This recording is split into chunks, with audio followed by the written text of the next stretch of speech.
上一场打曼城打得那么好，那是不是该奖励你弱鸟一场比赛，对吧？你是主教练，你也会这么弄嘛，对吧？你的员工表现得好，你是不是该奖励他一场？所以弱鸟这一场首发没有任何毛病，好吧？这就是什么？这是人情世故，你知道吗？但是啊，兄弟们，后来我要跟你们讲一个东西啊，叫做竞技体育没有人情世故，好吧？竞技体育没有人情世故。后面我会做一期帖子啊，讲瓜迪奥拉啊，因为瓜迪奥拉曾经跟塔子哥说过，你们如果看过 All or Nothing， 你们如果看过 All or Nothing 里面，瓜迪奥拉给他的助理教练讲过一句话，他就说球员全部都是你们的棋子，你不要对他们用感情。然后塔子哥说，我不是那样的，我跟球员们是有感情的。但是我这么跟你说吧，出来打工就不要带感情，带了感情，那么你就会误判一些很多事情，你知道吗？我觉得塔子哥迟早有一天会变，会变是什么东西呢？就是他会变成一个无情的人，你知道吗？因为你师傅带了这么多的大牌球员，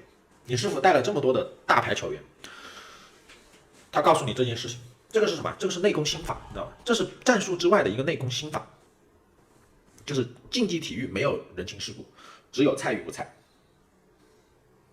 咱们走着瞧。塔子哥拿下稿子。我跟你说，厄德高有一个很大的优点，好吧？我跟你们说，厄德高有一个很大的优点，我觉得你们可能没有想到。我跟你们说一下这个，就是厄德高作为一个16岁就被别人叫天才的人，他对于自己是有很高的要求的。你像很多球员啊，他拿了高薪之后，他就开始游了，对吧？桑乔就是那个游了的人，对吧？但厄德高，因为你们对他的期望非常高，所以厄德高一直到现在，他也是想追上那个曾经对他寄予厚望的全球球迷，知道吗？所以他现在依然在努力的奔跑，